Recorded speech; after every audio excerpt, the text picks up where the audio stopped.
sou a Sol e esse é outro Escapismos, que pra quem não sabe é esse vídeo que eu faço todo mês, recapitulando tudo que eu li, vi e ouvi no mês que está acabando agora, no caso, novembro. Uau! Estamos chegando ao fim do ano, assustador, né? Eu também acho. Como se nota, não estou na minha casa, mas estou na minha casa, eu tô visitando meus pais no Brasil, esse é meu quarto no Brasil, a minha estante de livros daqui, com livros de quando eu era mais nova, na grande maioria. Coisas a serem apontadas, tá calor, é de dia, então tem barulho na rua, eu moro numa casa, o meu quarto é virado pra rua, então eu tenho que ficar com a janela fechada. E eu não posso ligar o ventilador, por causa do som. Então a gente vai sofrer junto. O meu cabelo, eu vou mostrar pra vocês, meu cabelo tá muito bonito, mas dar pra deixar ele solto? Não, porque eu tenho amor pela minha vida e eu não quero morrer de calor, literalmente. Mas olha, presenciem, tá lindo, né? Agora a gente volta a aprender. Começando já a falar desse mês, eu acho que ele foi um bocado equilibrado, de verdade. Acho que tem uma quantidade ok de tudo, nada muito exagerado, nada muito renegado. Não é renegado a palavra que eu tô querendo, deixado de lado. Mas isso também a gente pode analisar junto conforme o vídeo vai acontecendo. Então, sem mais delongas, começamos pelos livros. O primeiro livro que eu li esse mês foi Artemis Made Me Do It, da Trista Mantir. A Trista Mantir é figurinha repetida aqui. Esse é o terceiro livro de poemas dela que eu leio. E é o terceiro também que eu não gosto tanto assim. Eu vou continuar lendo? Vou, porque ela tem outro livro nessa sequência de mitologia, feminismo, autodeclaração, identidade, que vai sair. Eu não lembro o nome de qual que é a deusa. Eu acho que é Persephone, mas eu posso estar errado, tá aqui. E o rolê foi o Aphrodite Made Me Do It, que é o primeiro livro dela que eu li. Eu até gostei, eu achei legal. E aí depois, The Dogs I've Kissed foi o segundo, eu detestei. E esse também caiu pro lado de detestar. Esse livro é um livro de poemas, né? E ele é dividido entre poemas em volta da deusa Artemis e poemas em volta da poeta Trista. Os em volta da poeta é sempre a mesma temática, não é divertido, não é bom. O livro é até que interessantinho porque ele mistura identidade gráfica, assim, ele tem elementos visuais ali colocados no meio, mas também é uma coisa bem, sabe, pra hypar na internet. É uma coisa bem de Instagram, de TikTok. E não que isso seja uma coisa completamente negativa, mas fica cansativo se você senta pra ler de uma vez, que é o que eu geralmente faço com livro de poesia. Então é isso. Eu gostei do Aphrodite, o Artemis tá ali no meio. Deveria continuar lendo os livros dela, sendo que eu não gosto de nenhum? Não. Vou continuar lendo? Vou. É isso. Aí, o outro livro que eu li foi um que eu demorei muito pra ler, mas foi muito proveitoso este processo de leitura, que foi The House Witch, de Delenn Mack. Esse livro é desnecessariamente longo e ele é suposto ser um livro de conforto. Ele é um livro de magiazinha, assim, uma coisa meio medieval. Claramente se trata de bruxos, e eu tô dizendo aqui no masculino porque o personagem principal é um homem que é um bruxo, sendo que mesmo no universo canônico da história, bruxaria é mais associada com mulheres do que com homens, mas existem homens bruxos também, existem bruxos, existem feiticeiros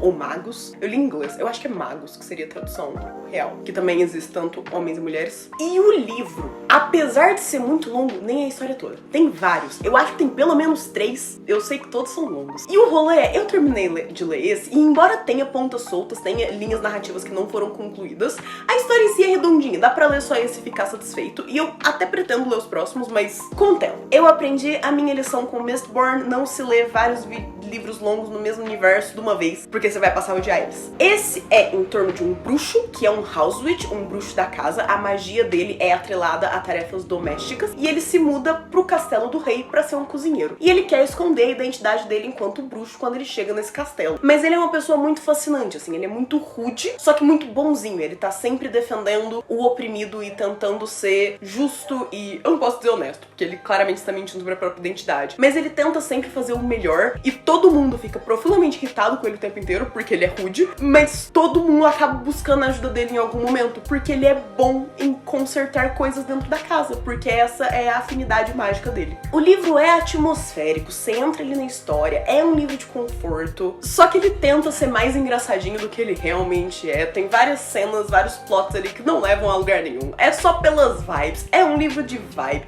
Se você gostou de Legends and Lattes, existe uma chance de que você vá gostar desse. Se você achou chato e tedioso, nem tenta. Aí, o próximo livro que eu li foi Percy Jackson e os Olimpianos. Percy Jackson... Ah, eu tenho ele aqui, inclusive. Cadê você? Aqui.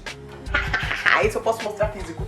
Este livro, eu amo as capas desse livro. Eu li esses livros quando eu era criança. É a história do Percy Jackson. São semideuses, filhos de deuses olimpianos. E eu vou ser muito honesta, o último não foi meu favorito. Eu gosto de como a história termina. Eu acho que é uma boa conclusão, que agora nem é mais uma conclusão, porque saiu The Chalice of Gods, o Cálice dos Deuses. Eu acho que é o 6º livro do Percy Jackson. E eu já tenho ele no Kindle, mas eu não li ainda. Porque a minha intenção era ler todo mundo de deuses do Rick Riordan. Não sei se vou fazer isso ainda. Eu ia ler na ordem que eles foram sendo lançados. Descobriremos. Existe sempre a possibilidade. O último, A Batalha do Labirinto, eu acabei me divertindo mais do que esse. E eu fiquei surpresa com o quanto eu não lembrava nada desse. Tipo, nada.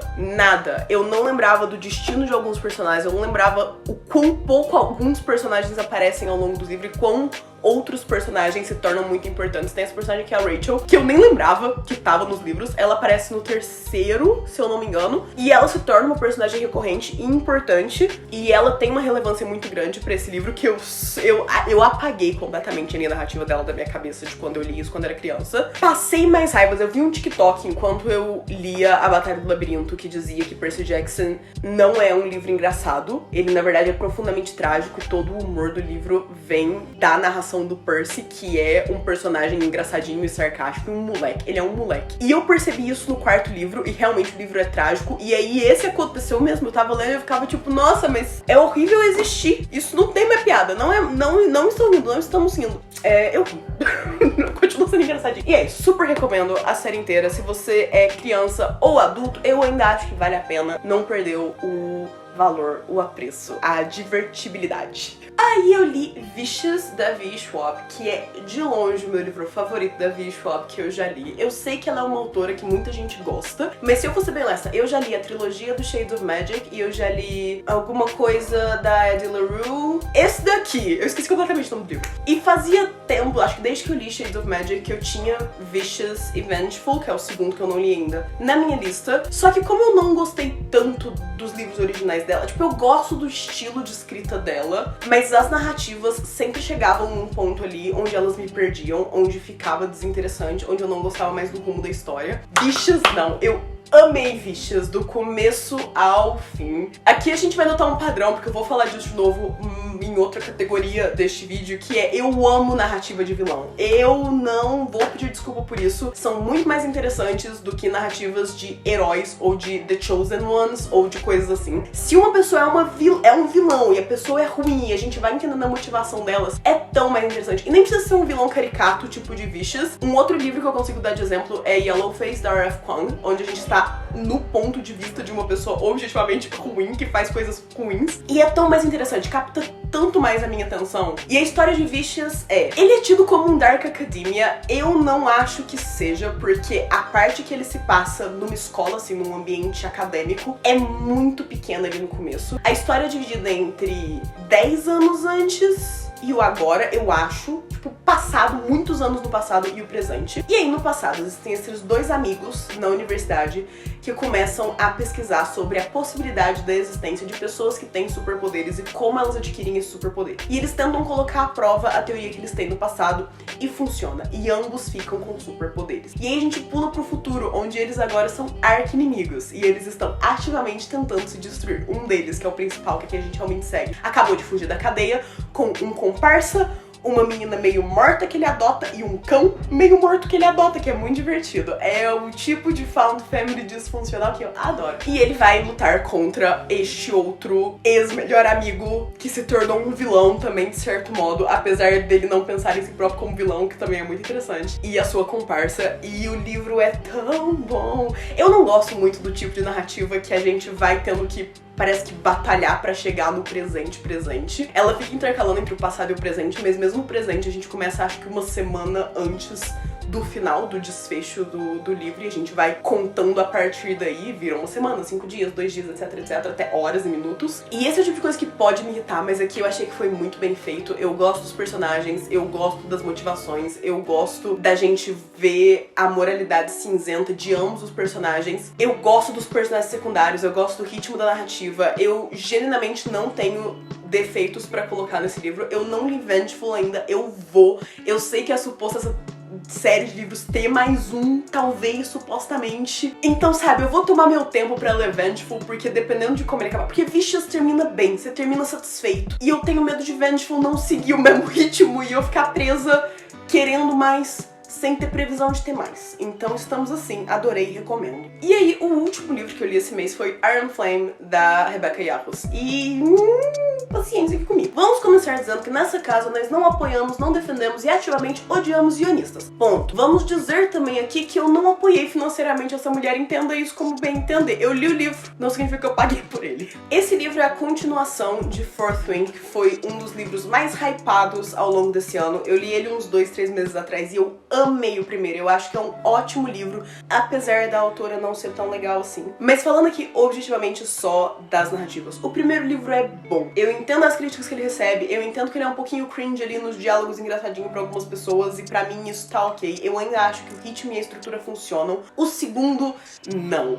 O segundo decaiu muito na qualidade. O romance acaba tomando conta ali muito mais, se torna muito mais proeminente. E como tem que haver conflito, porque tem que haver conflito, o romance, o conflito em volta do romance se torna muito cansativo. Eles passam o livro inteiro brigando e dizendo que se amam, porque eles se amam, eles estão juntos o livro inteiro, mas eles passam o tempo todo brigando por causa da mesma coisa. E eu não dou conta. Fica chato. Eu escolhi ler esse livro porque foi o livro que eu li na viagem de avião de Portugal pro Brasil. Eu precisava de algo que eu sei que me sugaria a narrativa. Eu não precisaria, sabe, me sentir inteligente ou ter pausas que eu podia só ler sem pensar muito. E que, sabe, me consumisse o tempo. E eu sei que esse livro era longo e realmente eu li ele durante o meu voo inteiro e eu não terminei ele no voo. E é um voo de, tipo, 11 horas. E eu não vou mentir, eu me diverti lendo. Não significa que o livro seja bom, mas eu me diverti lendo. A narrativa continua de onde o primeiro parou e eu não vou spoiler o final do primeiro, mas a história toda é sobre montadores de dragão em uma escola que ensina eles a montar dragões, mas é profundamente letal a eles também, inseridos em um mundo que está em guerra, guerra abstrata, guerra com quem ou sobre o que não sabemos bem, porque o governo esconde coisa da população. E é isso. Eu ainda acho o livro engraçadinho, eu gosto dos pedacinhos de humor e sarcasmo, principalmente nos diálogos entre os dragões e a personagem principal. E eu cheguei a ficar com lágrimas nos olhos ali num pedaço no meio da história, onde se foca em um personagem que morreu no primeiro livro. Isso é o máximo de spoiler que eu vou dar. Então isso tem algum mérito. Mas terminou e eu fiquei... Se eu não ler mais, eu não vou sofrer. Porque eu terminei de ler o primeiro e eu precisava do segundo. Eu terminei de ler esse e fiquei... Eu posso esquecer que essa série existe. É isso. Não vou te julgar se você ler esse livro, tanto que eu li, mas vamos não dar dinheiro pra gente estúpida. Nem ibope. E vamos deixar bem claro que elas são estúpidas. Agora para séries. Vi Gen V, a primeira temporada que saiu. Eu fui acompanhando, então saíram os primeiros 3 episódios de uma vez e eu vi eles assim que saiu e acompanhei a partir daí. Eu adorei. A série é um spin-off de The Boys, que na verdade eu considero mais assim uma temporada 3.5, porque o que acontece em Gen V vai definitivamente ser relevante para a próxima temporada de The Boys. Aparecem personagens de uma série na outra e é algo muito grande que é revelado no final da temporada de Gen V para não afetar a narrativa de The Boys. Se você não tá familiarizado com The Boys, é uma série sobre super-heróis e eu não quero te perder aí, porque eu também não sou a maior fã de narrativa de super-heróis, mas The Boys é bom porque mostra que os heróis, muitas vezes, na verdade, são os vilões. E tem conversas muito interessantes, personagens muito interessantes, e a série é profundamente sangrenta. Agora, com Gen V, eu tive esse papo com meu amigo Christian, que também assiste as duas séries, assistiu Gen V e assiste The Boys, e gosta muito como eu. E ele achou que a violência de Gen V foi mais violência gratuita, mas eu acho que isso teve um motivo muito válido. Sim, parece violência gratuita, é muito mais brutal e sangrento e nojento, muito rápido e às vezes desnecessário, assim, de certo modo. Mas a parada é que Gen V, ao contrário de The Boys, que são todos personagens adultos vivendo em mundos de adultos, Gen V se passa numa universidade focada em super-heróis. Então todos os personagens têm superpoderes, ao contrário de The Boys, onde a gente acompanha muita gente que não tem poder algum. E por causa de ser focado num público mais jovem, eu acho que eles extrapolaram tanto a violência logo no começo, de maneira, entre muitas aspas, desnecessária, pra afirmar o tom da série, pra falar, sim, a gente tá tratando de personagens e questões relacionadas a um público mais jovem, mas o público-alvo, o telespectador, não é suposto ser mais jovem. Isso é tão sangrento, gory, corrupto, explícito quanto The Boys. E eu acho que se eles talvez não tivessem feito isso, essa série seria jogada e direcionada pra jovens e pra adolescentes, sendo que não é. O foco dessa é nessa menina que consegue manipular sangue. O poder dela tem a ver com, tipo, se ela se corta, ela consegue tirar pedacinho de sangue, se tem sangue das outras pessoas, que ela manipula sangue, igual alguns manipulam água, o fogo, não sei o que, o dela é sangue. E ela estava vivendo numa espécie de orfanato, assim, até o momento em que ela consegue uma bolsa pra ir pra essa universidade. Aí ela vai pra essa universidade tanto enquanto uma pessoa muito poderosa, quanto uma pessoa muito injustiçada socialmente, porque ela veio de um background diferente do resto da galera que costuma conviver ali. Eu gostei muito dos personagens dessa série, eu acho que eles foram menos detestáveis em certos pontos do que os personagens de The Boys, mesmo os personagens principais de The Boys muitas vezes me irritam. Nesse eu torci pelos personagens principais, eu achei que eles estavam... Eu me senti descobrindo o mundo junto com eles e eu me senti do lado deles, que é uma coisa que nem sempre eu sentia com The Boys. E eu super recomendo, eu vou continuar assistindo, eu estou ansiosa pela próxima temporada, tanto de The Boys quanto de Gen V, que eu acho que ainda não foi confirmada, mas tem que ser, sabe? Tem que ser. E é isso, fica a recomendação. Aí, muito atrasada pra hype, mas de certo modo ainda bem, eu vi a primeira temporada de Severance, que deixa eu te falar... Eu tava, em minha defesa, eu tenho um ódio desnecessário e infundado pelo Ben Stiller. Não tem motivo algum. Eu aposto que ele é um cara muito legal. Eu só não suporto a cara dele. E eu sei que ele tava envolvido com a criação dessa série. Então isso por si só me deixou com o pé atrás com a série. Mas eu vi e eu dou o braço a torcer que ela é incrível. A série é nesse futuro próximo, não é muito desconectado da nossa realidade, onde existe essa nova tecnologia que permite que você separe as suas memórias, divida as suas memórias e associe a sua memória a lugares. E o pessoal usa isso para empresas que têm conteúdo sensível, para trabalho. Então, a partir do momento que você desce o elevador pra empresa, você esquece o mundo lá fora, e a partir do momento que você sai da empresa, você esquece o mundo lá dentro. Então, basicamente, você fica com a personalidade dividida, você é pessoas completamente diferentes no mundo lá fora e no mundo lá dentro. Então, basicamente, se cria duas versões da mesma pessoa, uma que tá 100% do tempo num escritório. Imagina o que isso faz com essa versão.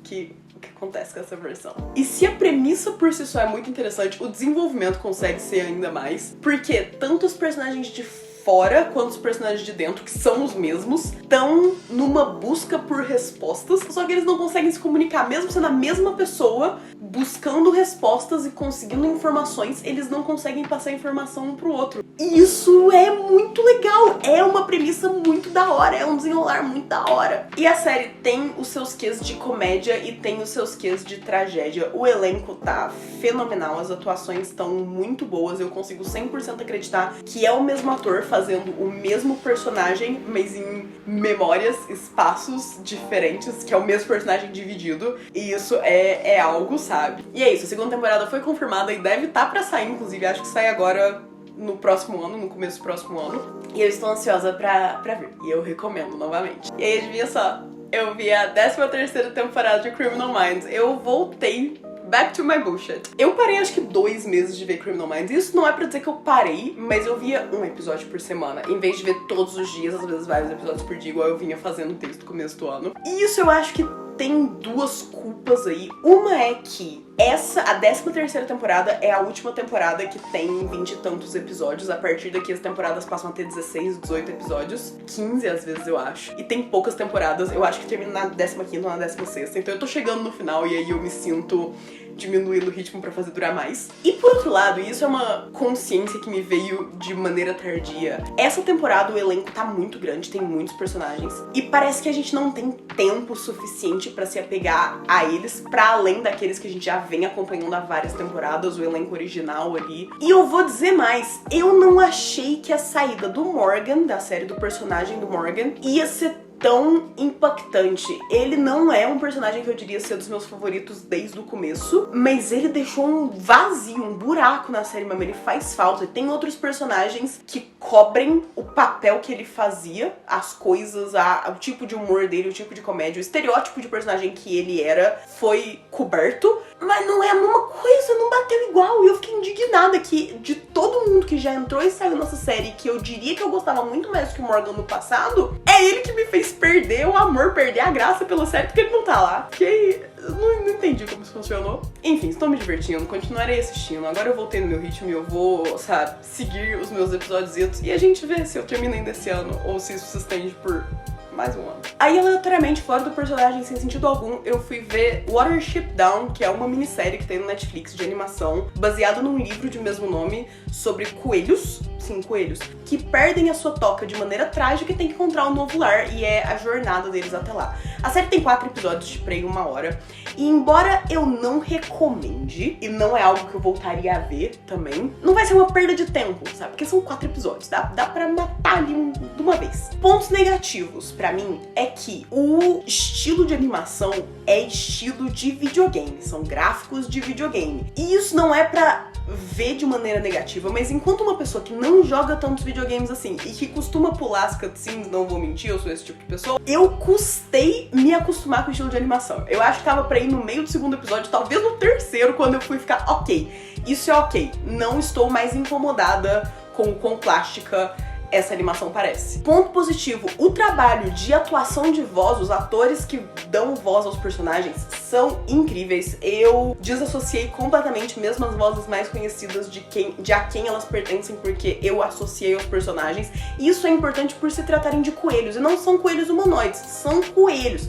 Então as coelhas fêmeas não vão ter longos cílios e curvas, numa coisa meio Disney da vida. São coelhos, é todo mundo um coelho. Então, tirando aqueles que são muito maiores e tem cicatrizes e coisas assim, ou os que são muito miudinhos, todos eles são muito parecidos. É muito difícil lembrar quem é quem ali. Então o trabalho de voz é importante e eu achei muito bem feito neste sentido. E é essa a crítica. Não é uma crítica, é a opinião.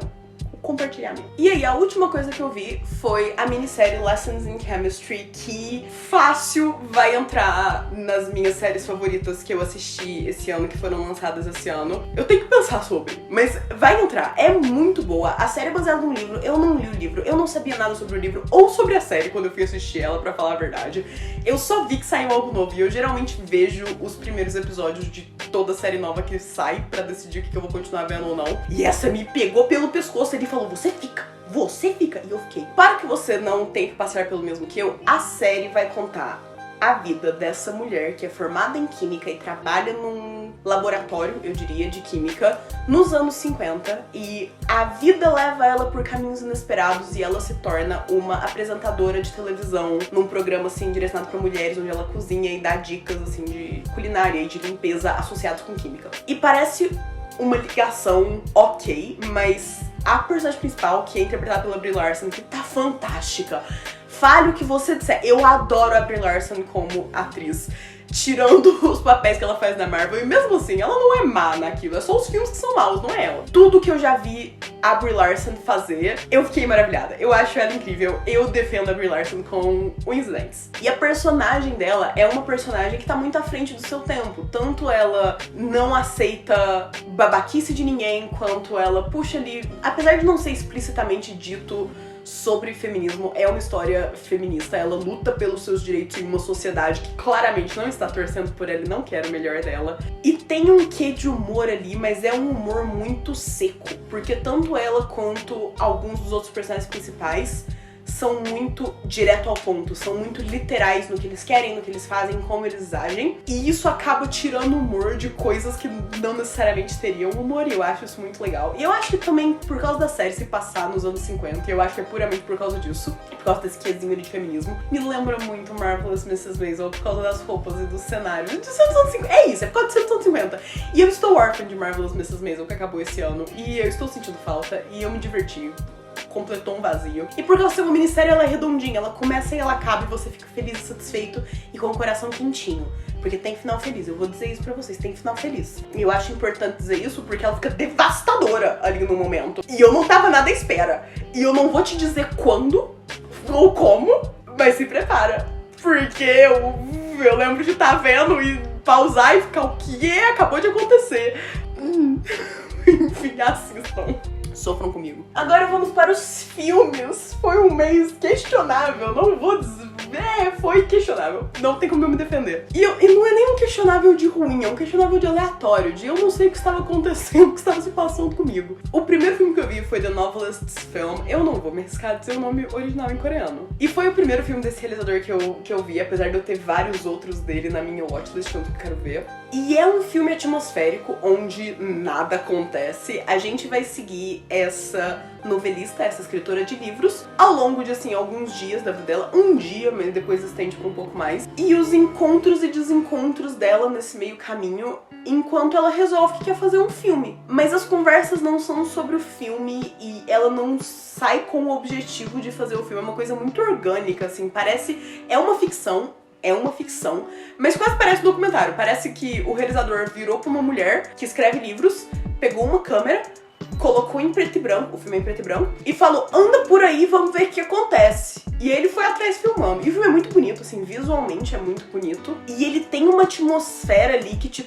prende, mesmo que não esteja acontecendo nada, o que eu achei muito interessante. É um filme curtinho, e ele parece ter exatamente o tempo que ele tem, não parece que é mais longo apesar de nada acontecer, não parece que é curto como ele realmente é. E do que eu sei, esse é bem o estilo do realizador, o que me deixa intrigada pra ver mais coisas deles. E os atores que aparecem ao longo desse filme são atores recorrentes nas coisas que ele faz. E é isso, fiquei interessada, achei fascinante. Acho que é a única palavra que eu posso usar. E inspirador, de certo modo. Acho um tipo de cinema que não é tanto o nicho que eu assisto, mas sempre que eu caio nele, eu acho proveitoso. Depois, eu vi Practical Magic. E vamos começar aqui dizendo que, vendo Practical Magic, eu descobri que eu já tinha visto Practical Magic. Tá? Porque eu dizia pros outros que eu nunca tinha visto, mas afinal eu já tinha visto. Quando chegou pra ir num ponto do filme, eu falei, ok, eu lembro que acontece. Isso agora é assim, assado, porque eu já vi. O filme é sobre essas duas irmãs bruxas, que foram criadas por outras duas irmãs bruxas, que são tias dela, e uma dessas irmãs tem outras duas filhas, que também são bruxas. E toda a história é em volta de, sem ser a irmã que tem filho, a outra se envolve com um cara babaca, elas, sem querer, matam o cara e trazem ele de volta à vida, e aí ele começa a perseguir elas, e aí um detetive acaba se envolvendo na história. E é uma coisa, assim, comédia, ao mesmo tempo que misturado com dramédia, com romance, uma comédia romântica, assim. O filme é divertido, tem um romancezinho ok, o elenco tá incrível, as atrizes principais estão, nossa, a coisa mais bonitas do mundo. E o filme é inspirador a nível pessoal e a nível de moda e fashion e estilo e estética que eu gostaria de ter numa casa. É um filme bobo e fácil de ver e não tem muito o que dizer mais sobre, não é uau, a maior coisa que já existiu, mas sabe, tá lá. Foi bom.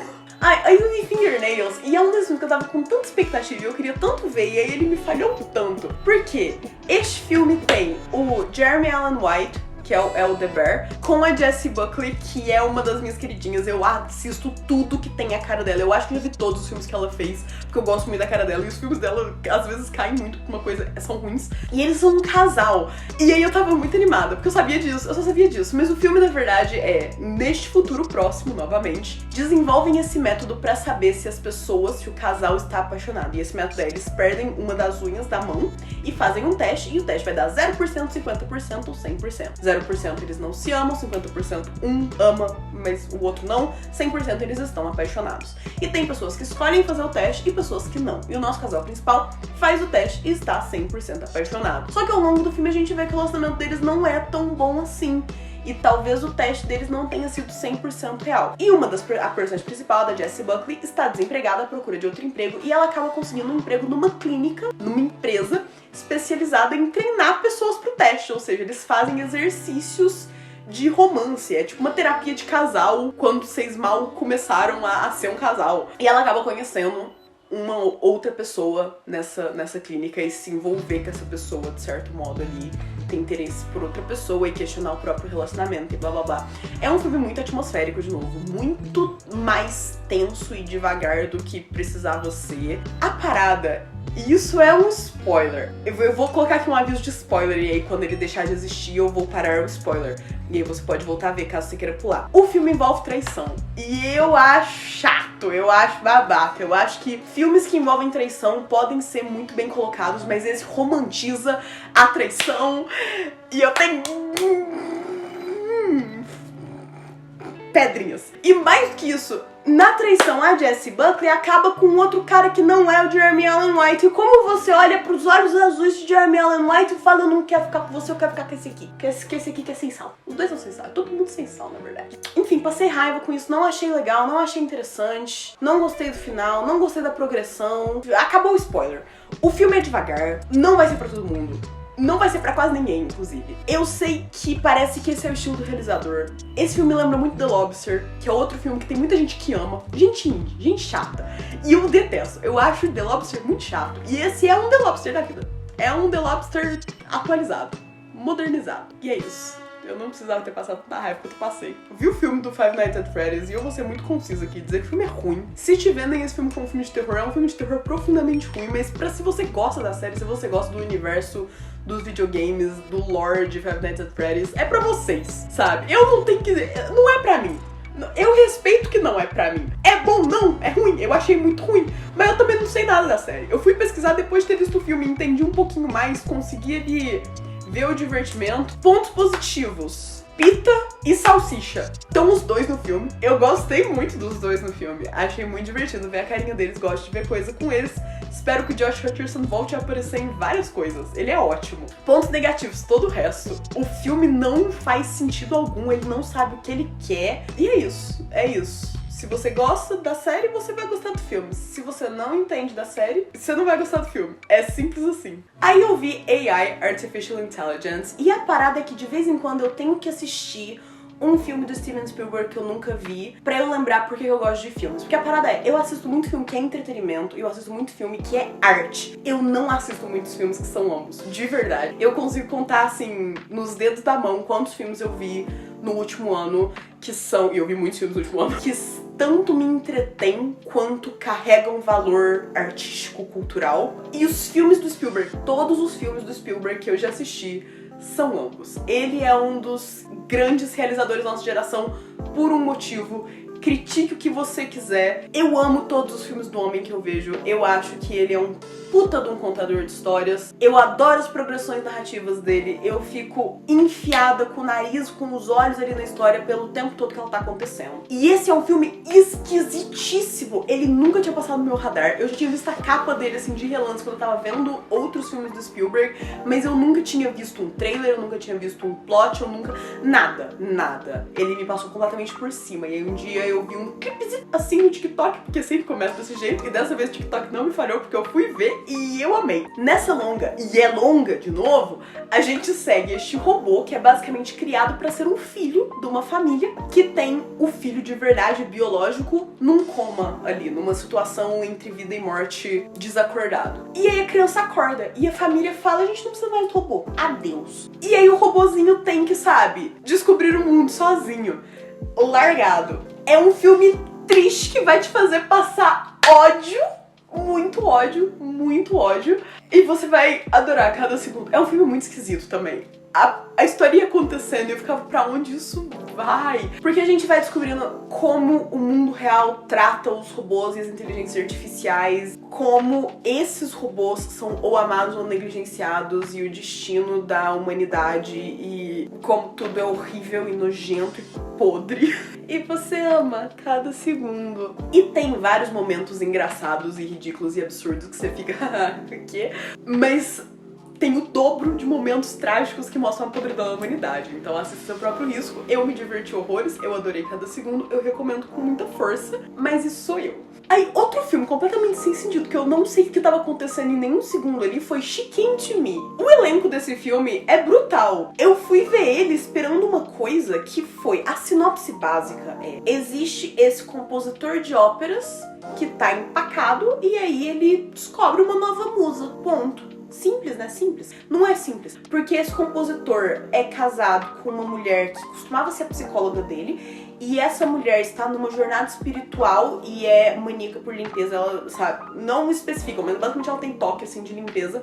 E essa mulher tem um filho de um relacionamento anterior, e este filho é super inteligente, e ele namora uma outra menina que também é super inteligente, e os dois estão focados em desenvolver coisas para, sabe, fazer do mundo um lugar melhor a nível ecológico.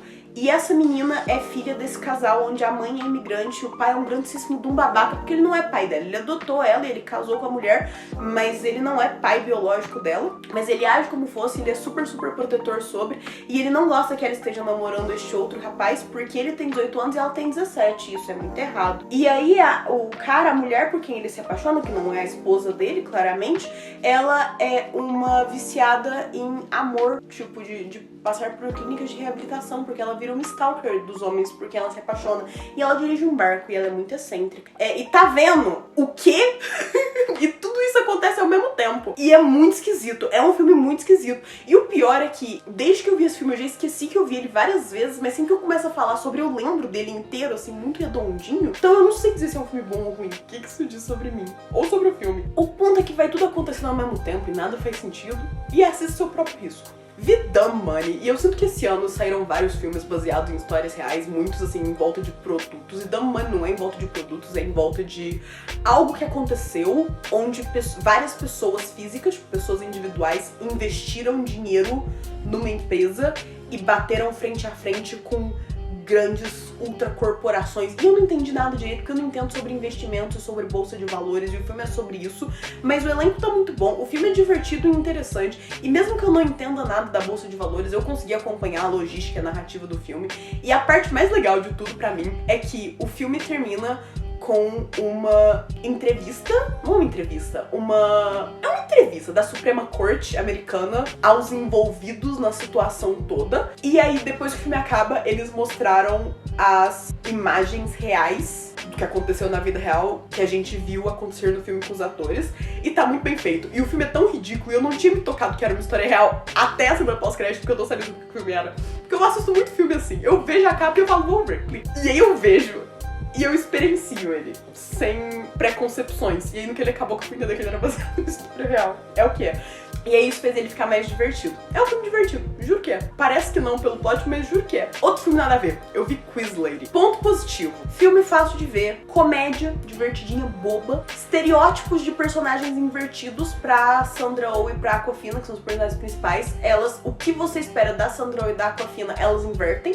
E é basicamente sobre essas duas irmãs, uma que é louca, descontrolada, e a outra que é maníaca por rotina e limpeza e super nervosa com tudo, blá blá. E essa, que é super certinha, é obcecada por esse programa de perguntas e respostas, e a outra irmã inscreve ela nesse programa, elas acabam entrando no programa, elas vão no programa e é toda a jornada delas, as motivações, os problemas de família, elas se amando e se odiando enquanto irmãs. É bobo, sabe? Mas não é uma perda de tempo. Eu não gosto muito de comédia e eu não achei isso uma perda de tempo. Então, tome isso como você quiser. Aí eu vi esse filme russo que chama I Am Dragon, que eu fui ver depois, que a tradução original do nome russo, na verdade, é não eu sou o dragão, é ele é um dragão, que é basicamente o plot do filme. É um filme onde uma mulher muito bonita se apaixona por um homem que na verdade é um dragão. Ou por um dragão que na verdade é um homem. Eu não sei qual que é a ordem aqui. Shape of Water da vida, sabe? Bela e a Fera. Uma mulher que ama um monstro. O plot é, existe este reino onde faziam sacrifícios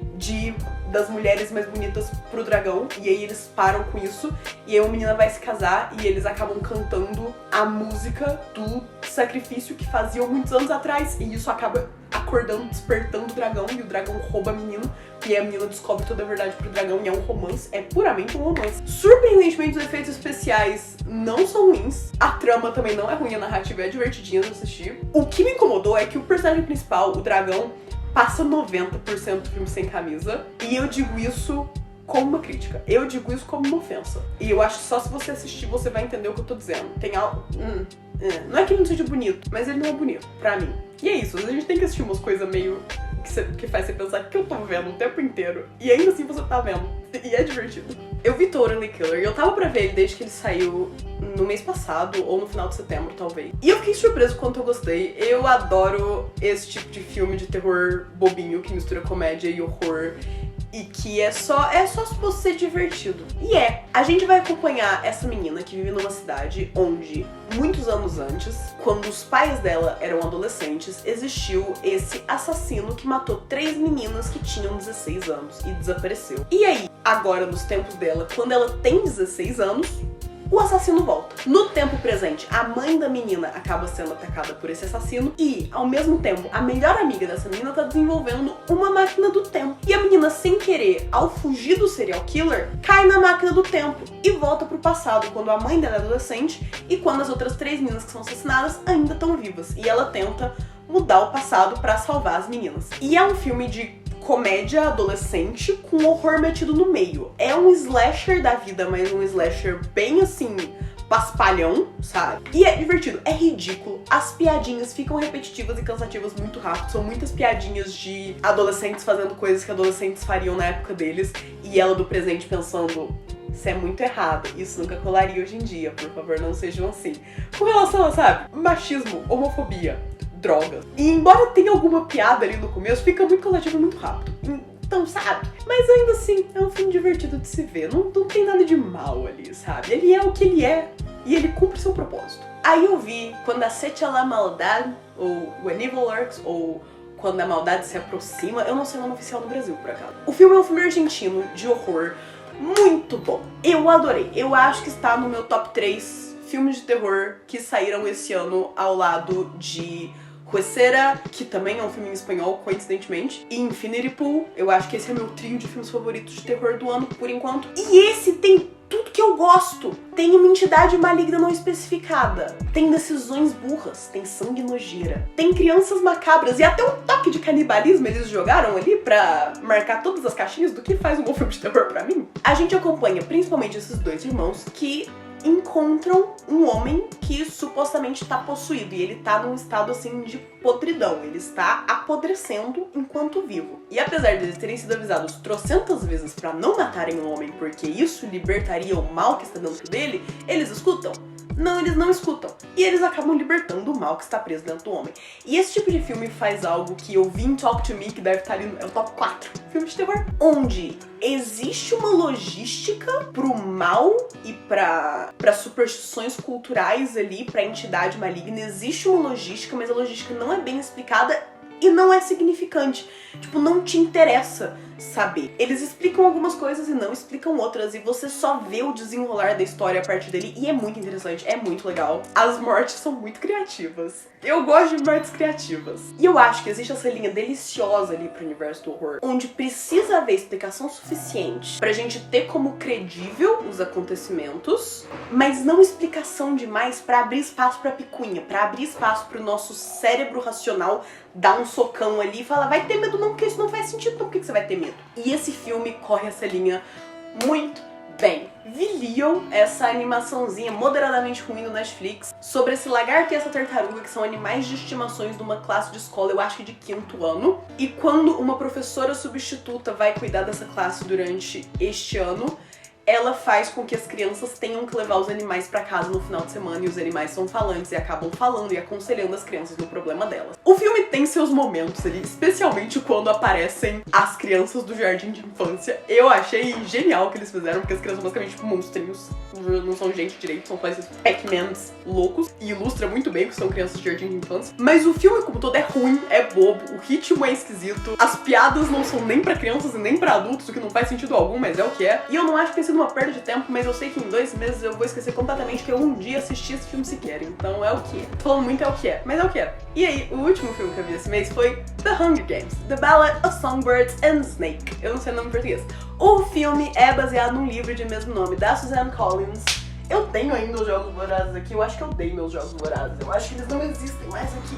Eu me surpreendi muito com o quanto eu amei esse filme. Eu não li o livro ainda, mas ter visto o filme me deu muita vontade de ler o livro e eu provavelmente vou. E é uma continuação, mas na verdade é um prólogo, é uma história anterior ao início do universo de Jogos Vorazes. E ela vai contar a história dos 10º Jogos Vorazes e se foca, na verdade, no Coriolanus Snow, que é o presidente Snow, o futuro presidente Snow, quando jovem. O presidente Snow, pra quem não sabe, é o grande vilão de Jogos Vorazes. E aqui, vamos colocar a visão pra vocês. Eu li os livros quando eles saíram, eu devia ter pra ele uns 10, 11, 12 anos, se muito. E eu não gostei dos livros. Eu vi os filmes enquanto eles saíram e voltei a ver no começo do ano, coincidentemente, sem saber que esse filme sairia esse ano. E eu me lembrei o quanto os 2 primeiros filmes são muito bons e os 2 filmes são horríveis. Então eu fui assistir The Ballad of Songbirds and Snakes esperando tanto o melhor quanto o pior. Eu falei, pode ser um filme muito bom, porque claramente este universo sabe fazer filmes bons, interessantes, divertidos, como pode ser um filme ruim. E ele foi bom, eu gostei muito, mas ele é ambos, ele tem seus momentos. E agora a gente volta no que eu tava falando lá de Vicious, eu amo um vilão, eu amo narrativa de vilão, eu amo ver um arco de corrupção.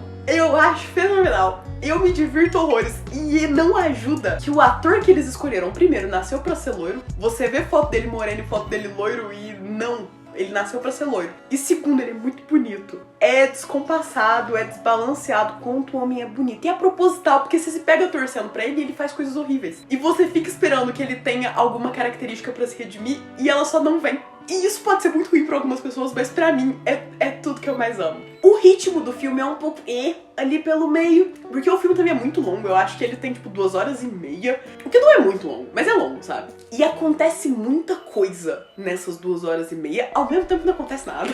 E eu acho que por isso que o ritmo ficou um pouco, né? A gente vê tanto pré-Jogos Vorazes, quanto a gente vê os jogos acontecendo, quanto a gente vê a aftermath, tipo, o que acontece depois dos jogos, e tem o romance do Snow com a Lucy Gray, que é a personagem principal, ali envolvidos. E eu já vou dizer aqui que se você lê o livro, ou se você sabe minimamente o que acontece, tem cantoria no filme, mas não é um musical. E pra quem tava preocupado do filme ter muita cantoria, eu achei que não. Eu achei que tá perfeitamente balanceado. As músicas são boas, fazem sentido na história, não perde o ritmo da narrativa, por mais que a narrativa às vezes perca o ritmo sozinha, não é por causa das músicas. E é isso. Eu sou uma mulher simples e eu aprecio as coisas bonitas da vida.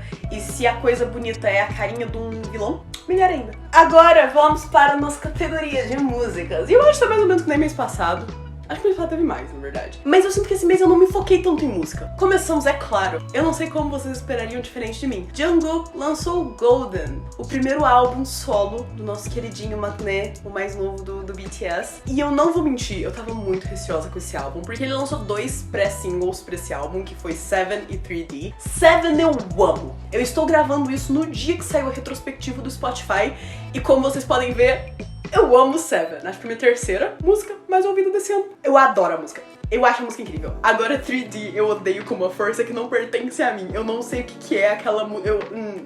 Big no. Então, sabe, eu estava em cima do muro do que esperar com esse álbum. E ele foi muito do que eu esperava, e eu esperava não gostar por esses motivos, que é hiperpop, o que não é ruim, mas um hiperpop raso, um hiperpop vazio. E eu acho que ele foi um pouco isso, mas ao mesmo tempo tá ok, sabe? Foi uma surpresa agradável. É um hiperpop sem alma que eu não associo geralmente ao estilo de música que BTS ou que os membros individuais do BTS fazem nas suas carreiras solos, mas que funciona pro Jungkook.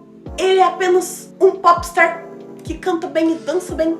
E tem a vibe de popstar, ele tem a pose de popstar e funciona pra ele. Isso não é uma crítica, eu acho que funciona muito bem, eu gosto de ver ele performar a identidade de popstar dele. Até porque eu, enquanto fã que acompanha todas as plataformas de BTS, acompanha redes sociais, acompanha a lore do fandom, ainda acho que ele é o Jungkook do BTS. Dá pra diferenciar o Jungkook popstar do Jungkook que mora no meu coração. A favorita segue sendo Seven, mas Standing Next to You, que é realmente a title track do álbum, tá logo atrás, o que me surpreende. Eu geralmente não gosto tanto de title tracks, eu sou uma pessoa de B-sides, mas esse álbum, as title tracks tirando 3D, funcionaram.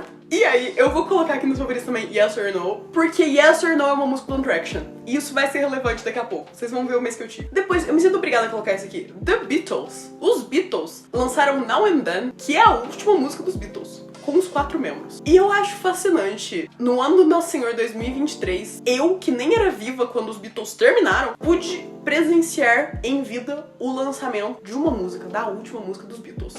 Isso tem que ser mencionado. Sendo honesta, não gostei muito da música. É claramente uma música dos Beatles.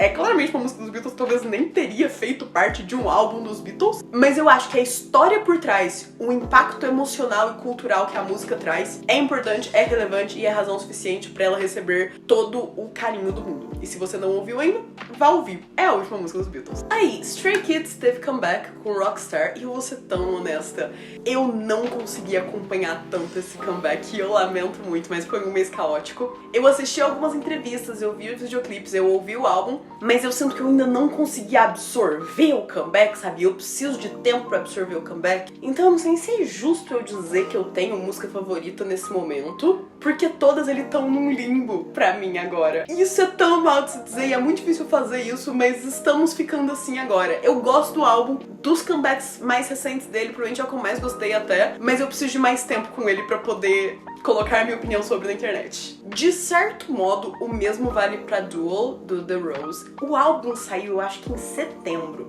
e eu tenho ouvido os singles, o pré-singles já faz um tempo, mas só esse mês eu parei pra ouvir realmente o álbum todo. Eu gosto mais do último álbum do The Rose, foi o álbum que eu vi em turnê, foi o álbum que eu vi eles ao vivo. E uma coisa sobre mim é, a voz do Woo-Sung, que é o vocalista do The Rose, é das minhas vozes favoritas de sempre. A voz dele toca, dá uma sensação diferente aqui dentro. Ela bate diferente. De novo, fugindo da minha linha, eu acho que Back to Me, que é uma dos singles que saíram antes, é uma das title tracks do álbum, é provavelmente minha favorita. Eu gosto bastante, me divirto ouvindo. Eu gosto muito também de Lifeline, gosto muito de Cosmo, mas é outro álbum que eu ainda preciso de mais um tempo com ele pra realmente sedimentar a minha favorita. E eu acho que ele tem potencial de crescer, de eu começar a gostar mais dele com o tempo, porque ele é um pouco mais longo, mas eu não quero sedimentar isso.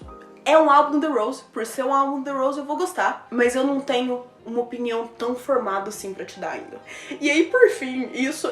Lembra mês passado, quando eu falei que eu ia começar a mencionar aqui os álbuns que eu escuto por inteiro, que não são novos, que não é uma coisa que eu tô descobrindo agora, que é tipo álbuns que eu resolvo escutar. E eu fiz isso mês passado mencionando do Bon Iver, e esse mês eu estou mencionando One Direction. É o que é. Eu não sei o que me deu, mas eu passei uma sólida semana ali do começo de novembro ouvindo o Up All Night do One Direction no repeat. Algo em mim pedia pelo One Direction nostálgico. E aí um dia eu falei, eu quero ouvir Nananá. A Nananá é a única coisa que vai me fazer sobreviver esse dia. E aí eu ouvi Nananá e algo em mim foi despertado ali. E aí eu fiquei ouvindo o álbum a semana inteira e não voltei a ouvir desde então. E se você não sabe, eu era uma grandíssima Directioner. Eu acho que não dá pra ver na câmera. Eu tenho ali todos os álbuns, todos os DVDs.